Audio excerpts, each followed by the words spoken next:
শিং মাছ, মাগুর মাছ, কই মাছ দিয়ে আমার শাশুড়ি মা যেভাবে শিমের বিচির তরকারি রান্না করতেন, আমিও আজ ওভাবে শিমের বিচির তরকারি রান্না করেছি।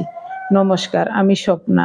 দেশ এবং দেশের বাইরে যে যেখান থেকে ভিডিওটি দেখছেন, আপনাদের সবাইকে অনেক অনেক শুভেচ্ছা। স্বপ্নাস ব্লগে সবার আমন্ত্রণ। পাটার উপর নিলাম ধনিয়া, জিরা, রসুন, আদা, পেঁয়াজ। এই মশলাগুলো একসাথে মিহি করে বেটে নেব মাছের তরকারিতে দেওয়ার জন্য। আগে সেই শিং, মাগুর, কই মাছ দিয়ে নয়, আমি রান্না করব বাটা মাছ দিয়ে।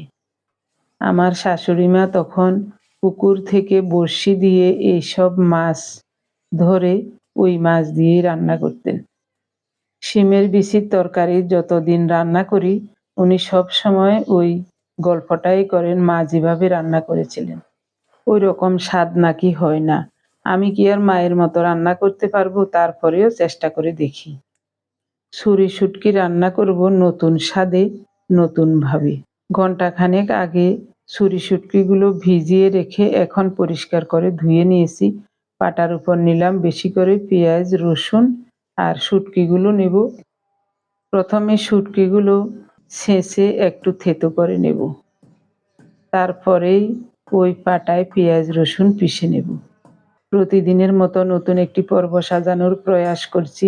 আমাদের ঘরোয়া রান্নাবান্না, খাওয়া দাওয়া, এইসব বাস্তব চিত্রগুলি নিয়ে। আশা করছি আপনাদের সবার ভালো লাগবে। তাই অনুরোধ রইল, পর্বটি প্রথম থেকে শেষ পর্যন্ত দেখুন। রান্না বসিয়ে দিলাম। ফোটানো গরম জলে পরিষ্কার করে ধুয়ে রাখা শিমের বিচি দিয়ে দিলাম। বিয়ে হয়েছে ছোটবেলায়। শাশুড়ি মার কাছেই আমার রান্নার হাতেখড়ি। উনি যেভাবে রান্না শিখিয়েছিলেন, আমি এখনো ওই রকম করেই প্রায় রান্না করি। যুগের সাথে তাল মিলিয়ে আমাদের সবার মুখের স্বাদও পাল্টে গেছে। আমরা সবাই নতুন নতুন রেসিপি দেখে নতুন নতুন রান্না করি, নতুন নতুন স্বাদ গ্রহণ করি।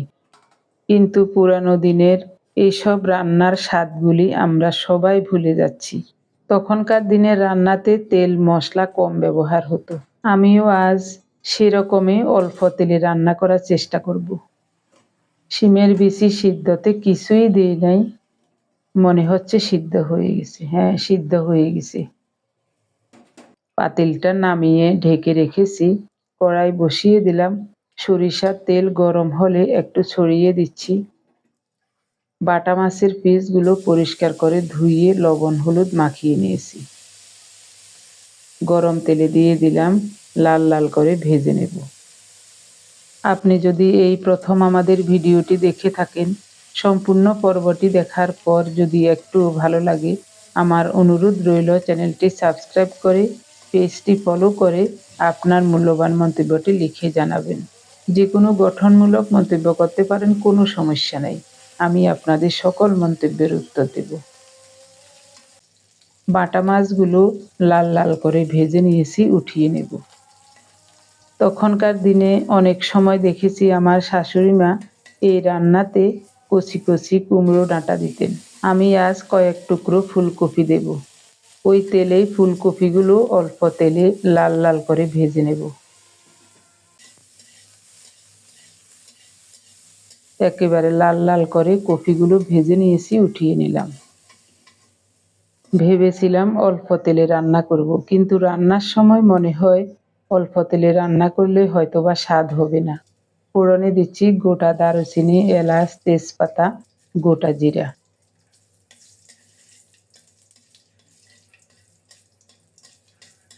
ফোড়নটা রেডি হলে প্রথমে দেব তরকারির পরিমাণ স্বাদ মতো লবণ। এরপরে দেব বাটা মশলা, ধনিয়া, জিরা, আদা, রসুন, পেঁয়াজ। তরকারির পরিমাণ বেটে রেখেছিলাম। আগে লবণটা দেওয়াতে মশলা তেলে দেওয়ার সাথে সাথে কিন্তু ছিটকে যাচ্ছে না। প্রথমে এই মশলাগুলো একটু কষিয়ে নেব, তাহলে পেঁয়াজ রসুনটা ভালোভাবে কষানো হলে সুন্দর একটা ঘ্রাণ হবে। খুব সুন্দর মতো মশলাটা কষিয়ে নিয়েছি, দেখুন একেবারে ভাজা ভাজা হয়ে গেছে। এখন দেব কেটে রাখা টমেটো আর কাঁচামরিচ। হাফ চা চামচ হলুদ গুঁড়ো দিয়েছি, 1 চা চামচ পরিমাণ গুঁড়ো মরিচ দিয়েছি। জল দিয়ে মশলাটাকে কষিয়ে নেব। মশলা কষানোর উপর এই ধরনের তরকারির স্বাদ নির্ভর করে। ঢেকে ঢেকে নেড়ে চেড়ে অল্প তাপে খুব সুন্দর মতো মশলাটা কষিয়ে নেব। এদিকে সিদ্ধ করা শিমের বিচিগুলো ঘুটনি দিয়ে ঘুটে নেব। কিছুই দেই নাই, অল্প সময়ে শিমের বিচিগুলো সিদ্ধ হয়ে গলে গেছে। এদিকে মশলাটাও খুব সুন্দর মতো কষানো হয়ে গেছে। মশলা থেকে তেল ছেড়ে দিয়েছে দেখুন। এখন ঘুটে রাখা শিমের বিচি দিয়ে দেব। আরও একটু জল দিতে হবে।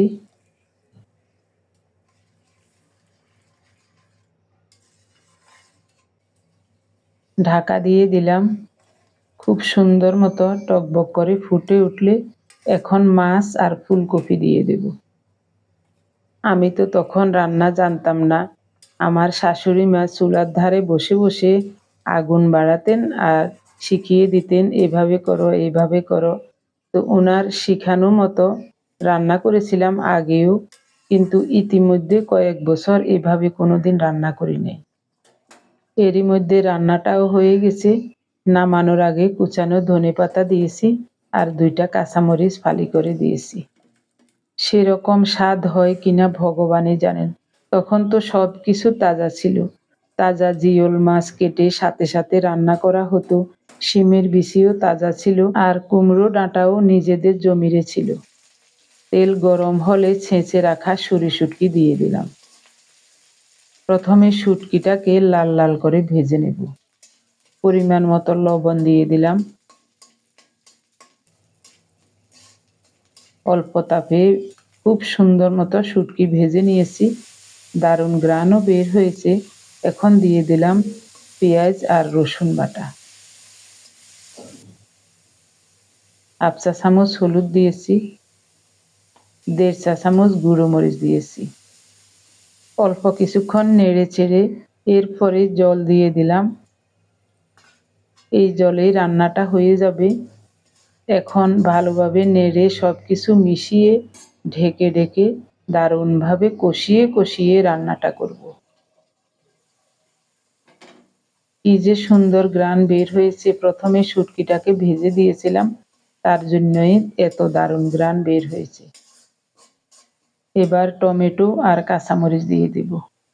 5-6টা কাঁচামরিচ কুচিয়ে রেখেছিলাম। এভাবে আমি কোনোদিন ছুরি শুটকি রান্না করি নাই, এই প্রথম এই রকম রান্না করছি। এই আইডিয়াটা দিয়েছিল আমার মেজো মেয়ে রুমা। এভাবেই ঢেকে ঢেকে নেড়ে চেড়ে খুব সুন্দর মতো শুটকিটা রান্না করব। একেবারে গুড় নারিকেল দিয়ে যেভাবে আমরা সন্দেশ পাকাই ওই রকম করেই পাকিয়ে নেব। পেঁয়াজ রসুনটাও ভাজা ভাজা হয়ে যাবে আর শুটকি তো আগেই ভেজে রেখেছি। কি যে দারুণ ঘ্রাণ বের হয়েছে। একটু শুকিয়ে আসছে, কোনো প্রকারেই যেন পোড়া দাগ না লাগে। চুলার ধারে দাঁড়িয়ে থেকে নেড়ে চেড়ে রান্নাটা করতে হবে। ওহ, মনে হচ্ছে খুবই চমৎকার হবে।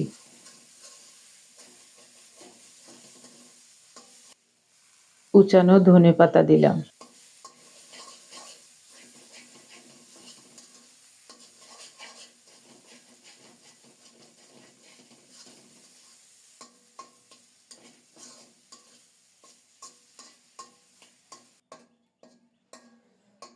দারুণভাবে রান্না হয়ে গেল, চুলা অফ করে দিয়েছি। এখন নামিয়ে নেব। কি যে সুন্দর লাগছে, কি লোভনীয় লাগছে দেখুন। এমন ভাবে রান্না করেছি সন্দেশ যেভাবে আমরা পাকাই ওই রকম সন্দেশের মতো হয়ে গেছে। বাটা মাছ আর ফুলকপি দিয়ে শিমের বিচির তরকারি, এটাও দেখতে ভালোই লাগছে। আপনাদের কাছে আমার আজকের 2টা রান্না কেমন লেগেছে অবশ্যই কমেন্টস করে জানাতে ভুলবেন না। এখন খেয়ে বলবো রান্নাগুলো আসলে কেমন হয়েছে। আমার প্রিয় ভাই বোন বন্ধু স্বজন, আপনারা যারা প্রতিনিয়ত ভালোবেসে আমাদের ভিডিওগুলি দেখে যাচ্ছেন এবং ভিডিও দেখে সুন্দর ও গঠনমূলক কমেন্টস করে আমাকে কাজ করার শক্তি এবং সাহস জুগিয়ে যাচ্ছেন, আমি আপনাদের সবাইকে জানাই অজস্র অজস্র ধন্যবাদ, অভিনন্দন এবং কৃতজ্ঞতা। সেই সাথে আজকের সম্পূর্ণ পর্বটি দেখে কেমন লেগেছে কমেন্টস করে জানানোর অনুরোধ রইল। প্রতিদিনের মতো আজও এখন দিনের ৩টা বাজে, আমরা দুপুরের খাবার খেতে বসছি। রান্না করতে করতে 12:30টার দিকে মনে হয় হলুদ চা খেয়েছিলাম। এরপরে গতকালের একটু সাগুর খিচুড়ি ছিল, ওনাকে একটু দিয়েছি, আমি একটু খেয়েছি। প্রথমে কোনটা দিয়ে খেলে ভালো লাগবে ভেবে পাচ্ছি না, তাই শুটকিটাই নিচ্ছি আগে। এটা খুব লোভনীয় লাগছে।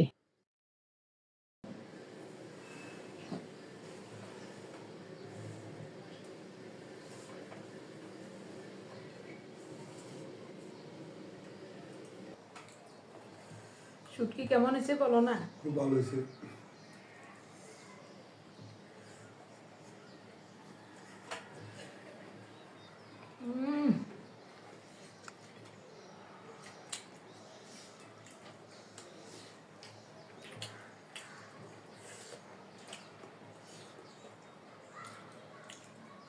ছুরি শুটকি এভাবে প্রথম রান্না করলাম, এত চমৎকার হইল।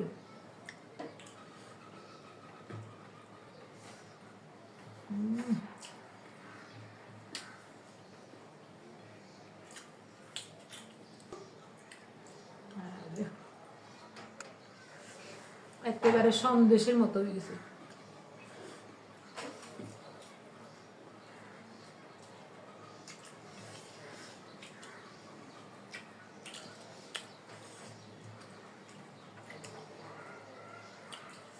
অল্প তাপে কষিয়ে কষিয়ে একেবারে সন্দেশ বানাই ফেলেছি, একেবারে সন্দেশের মতো। কি স্বাদ হয়েছে!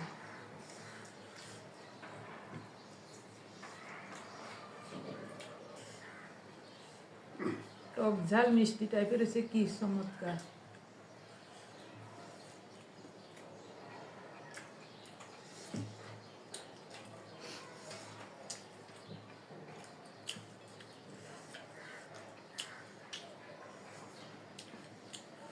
শুধু শুটকি দিয়ে তো খেতে ইচ্ছে করে।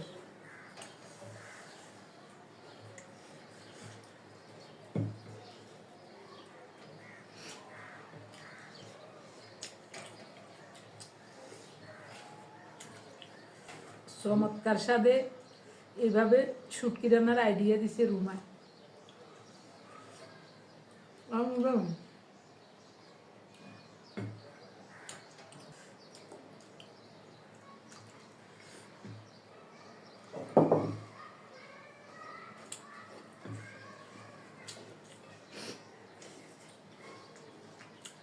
এটা আগে যে মায়ের রান্না করছে ওই রকম স্বাদ লাগেনি। শিং মাছ মাগুর মাছ দিয়ে রান্না করতে হবে, কই মাছ, শিং মাছ, মাগুর মাছ। আমি রাঁধছি বাটা মাছ।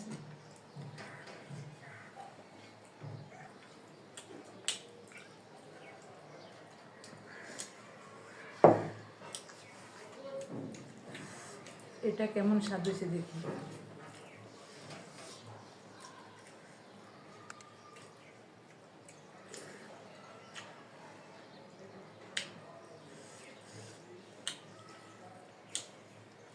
এটাও তো দারুণ হয়েছে, সেই স্বাদ দেন।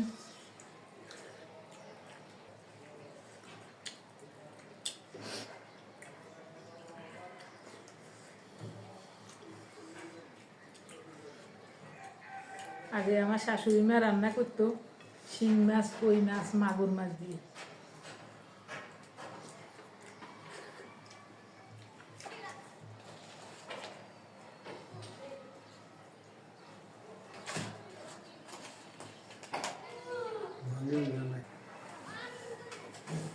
পুরাতন গুড় এটা তো মিশাইছি না, ভেজাল আছে না, ভেজালের কারণে তো একটু শক্ত। খেজুর গুড় এত শক্ত থাকে না।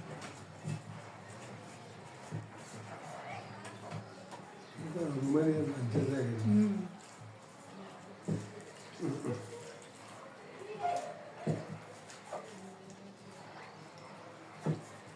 ওহ, তেঁতুল দেখলে তো এমনি মুখে জল চলে আসে। কি চমৎকার ভাবে খাইলাম আজকে ভাত, যেমন হচ্ছে শুটকি।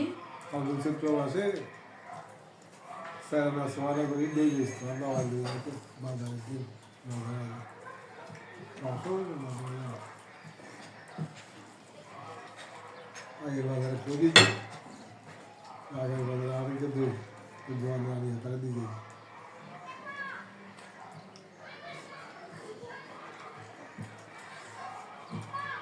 টক দই দিয়ে মাখি ভাত খাইতেও পানি তো, টক দই সাথে গুড় লইলে। টক দই বেশি দই আসিল না।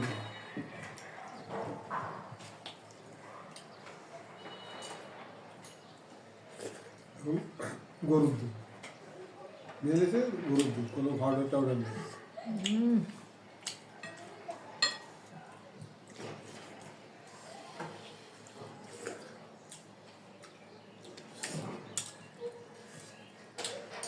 কি চমৎকার খাওয়া।